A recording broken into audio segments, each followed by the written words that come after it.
નમસ્કાર મિત્રો, કેમ છો? બધા મજામાં? આશા રાખું છું બધા મજામાં છો. આપણે આ વિડીયો સંરક્ષણ વન્યપ્રાણી કે જે આપણી આજુબાજુના વિસ્તારમાં સ્થાનિક વન્ય જેનું સંરક્ષણ કેવી રીતે કરી શકીએ અથવા એના સંરક્ષણમાં કેવી રીતે આપણે ભાગીદાર થઈ શકીએ એના વિશે બનાવતો વિડીયો છું. તો વિડીયો એન્ડ તક વોચ કરજો. એટલે તમને મારો વિડીયો ગમે તો લાઈક, શેર અને અમારી ચેનલમાં નવા હોય તો સબસ્ક્રાઈબ જેથી કરી ચલો ચલો વિડીયો સ્ટાર્ટ. શરૂઆતમાં એશિયાટિક લાયન કે તે ભૂતકાળમાં એશિયા ખંડમાં જોવા મળતું. ધીરે ધીરે રાજા મહારાજા અને મુગલો અને અંગ્રેજોના એક શું કહેવાય શિકારી શોખને કારણે સિંહની વસ્તી થવા માંડી અને રાષ્ટ્રમાં દેશમાં 1930 સિંહો જ વિખ્યાત હતી. ત્યારે જૂનાગઢના નવાબે આ સિંહોના સંરક્ષણ માટે એક કાયદો પસાર કરીને તેને રક્ષિતની કોશિશ કરી હતી અને એના ફળ સ્વરૂપે અત્યારે આપણે સિંહની રાષ્ટ્રીય વસ્તી ગણતરી કરવામાં આવી તેમાં સિંહની વસ્તી 891 સમથિંગ સિંહ આપણા ગુજરાતમાં રહેઠાણ વિસ્તાર જ્યાં છે એ આપણા માટે વર્ષમાં છે. આપણે વારંવાર એવી વાતો સાંભળતા હોઈએ છીએ કે વિસ્તારમાં છે એ સિંહો જોવા મળે થતા હોય છે પણ કઈ જરાક ચાલુ કોઈ કહેવાય માનવ પક્ષી નથી પણ આપણા અમુક હરકતોને લીધે એને માનવ પક્ષી થવું પડતું હોય છે. તમને સાચું કારણ કે જ્યારે સિંહ એટલો ટોલો કરતો હોય છે ત્યારે આપણે જ અચાનક એની સામે આવી જતા હોય છે અને આપણા ઉપર સિંહ કરતો હોય છે. પછી ગામમાં વાતો કરાતી હોય છે કે સિંહ માનવ શીખી ગયો છે, હવે એને જાઓ પણ સાથે તો સિંહ તમે એ વાત કરવાથી ત્યારે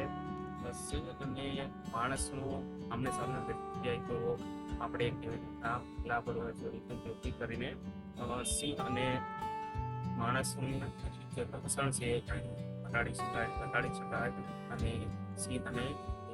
આપણે બની સુરક્ષિત રીતે રહી શકાય. પેલા તો તમારે જ્યારે પણ તમે જે વિસ્તારમાં સિંહ ગયા હોય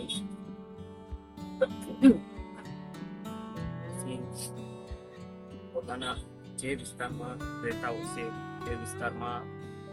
વારે જવાનું ટાળવું. વિસ્તારમાં આપણે જરૂરી ના જોયું, જરૂર પડે તો જે વિસ્તારમાં જવું જેથી કરીને વધારે આપો છે સુરક્ષિત રહે. બીજું કે ત્યારે રસ્તામાં સિંહ એટલો જતો હોય અને અચાનક આપણે જો રસ્તામાં આવી જઈએ તો સિંહ જતો હોય છે અને એની ગભરાટના કારણે એનો શિકાર આપણે કરી લેતા હોય છે. પણ ખરેખર અહીંયા સિંહ આપણા ઉપર હુમલો કરવાનો હોતો નથી, પરંતુ એને એવા સંજોગો બનતા હોય છે કેવો કે આપણને પાળીને સિંહ ડરી જતું હોય છે. આપણે સામે આવીએ તો સિંહ ડરી જતો હોય કે વળાંક હોય આપણે આ સાઈડથી આવતા હોય, સિંહ ઓલી સાઈડથી આવતો હોય કે પછી સિંહ ડરી જતો હોય છે. એના ડરના કારણે સિંહ આપણા ઉપર કરી દેશે સ્વાભાવિક છે. ડર લાગે ડરના લીધે કોઈ કબજો કરી દે એટલે સિંહ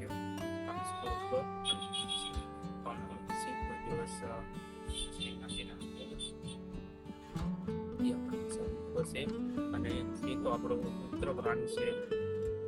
કોઈ દિવસ આનો બની શકે અને સંજોગોમાં કારણ જો બની પણ જાય તો પણ એને એક આપણી કરતી સિંહની તકલીફ પડતી હોય પણ સક્કરબાદ છે પાઠ સંક્રાંતિ છે અને પછી ખાવા પીવા તરફથી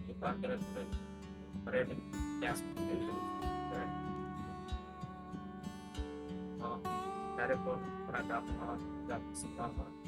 નથી દેખાય કોઈ વસ્તુ એને like તે અનુસાર ફરજ છે કે આ સરકાર રાજ્યો છે તેના સિવાય એને જીવન ફરજ છે કે કરી શકો તેઓ વનભાગવાળા એને ફોરેસ્ટમાં બહાર કરવા ટ્રેક કરતા હોય છે અને એને જીવન પસાર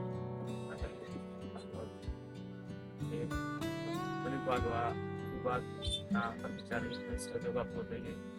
ત્યારે પણ કે જે તે જગ્યાએ ફસાયેલો હોય તો આપણે કોશિશના કરવી વિભાગ એને વનભાગવાળા કાઢી શકે સુરક્ષિત હોવાનું પાછું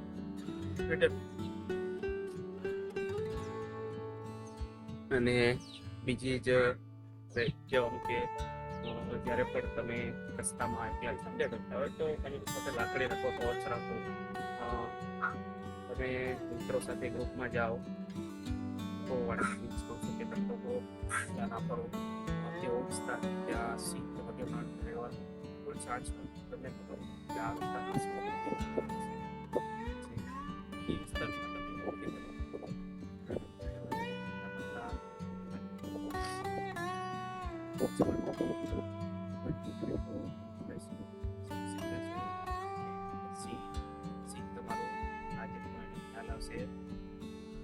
ક્યારેક અચાનક સિંહની પાસે દારો દેતો હોય છે કે હું અહીંથી આગળ ગયા અને આપણો વેસ અહીંયા બેઠો છું અને સિંહ મારો ખતરો છે તો તારા માટે પણ ખતરો છે દારો નહીં તો ચેતવણી આપણે ચેતવણી આપી દીધી કે આપણે સિમ્પલ આપણે ત્યાંથી નીકળી જવું જોઈએ તો વધારે પડતો આપણે ચેતવણી પાલન ના કરીએ તો સિંહ આપણા ઉપર કરી દે પછી આપણી ભૂલ છે એમાં પછી કોઈ વન્ય પ્રાણી નથી તો આપણે એ બધું સમજવું જોઈએ સેટિસ્ફાયર આપણા ગુજરાતનું પણ ભારતનું ગૌરવસ્વરૂપ પ્રાણી છે એનું આપણે સંરક્ષણમાં આપણે ભાગીદાર થાય તો આ પ્રજાતિને આપણે બચાવી શકશું પણ ના આગળનું જે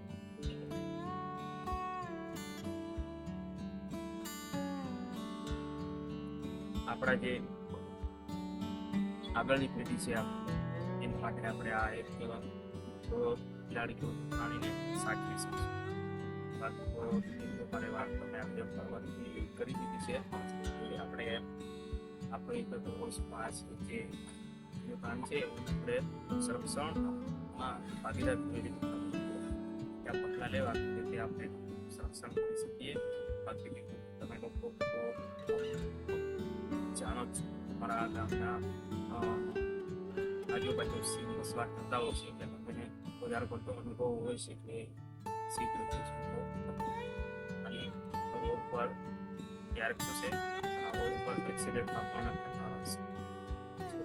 માટે આપણે ફરજથી સરસ વિચારો વાતો જ્યારે તો કોઈ વાત ચાલવાની કોઈ બાઈક હોય જ્યારે કોઈ વન્ય પ્રાણીવાળા વિસ્તારમાં અથવા તો જ્યાં વન્ય પ્રાણીઓ માટે બોર્ડ મારેલું છે તે રીતે સાધાઓ સિમ્પલ તમારે બાઈક હોય તે આપણે ચલાવી આપણે ત્યાંથી વન્ય પ્રાણીનો વિસ્તાર હોય છે અને વન્ય પ્રાણી જ્યારે પણ જેવું કરી શકે કોઈ તાપ પ્રાણ નથી હોતું આપણે એવા વિસ્તારમાં બાઇક સ્ટોર કરાવવી જોઈએ અને આપણું અને વન્ય પ્રાણીની એક્સિડન્ટ થતા અટકાવવું જોઈએ એમાં આપણા અને વન્ય પ્રાણી બંનેના સારું છે એવા જે વન્ય પ્રાણી વિસ્તારના જે આપણે રોડ હોય એને આપણે અવગણવાનું છે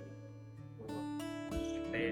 આ બાબતનો વિડીયો એક નવો વિડીયો બનાવશું તો આ વિડીયો બસ આટલું જ વિડીયો જોવા બધા આભાર જય માતાજી.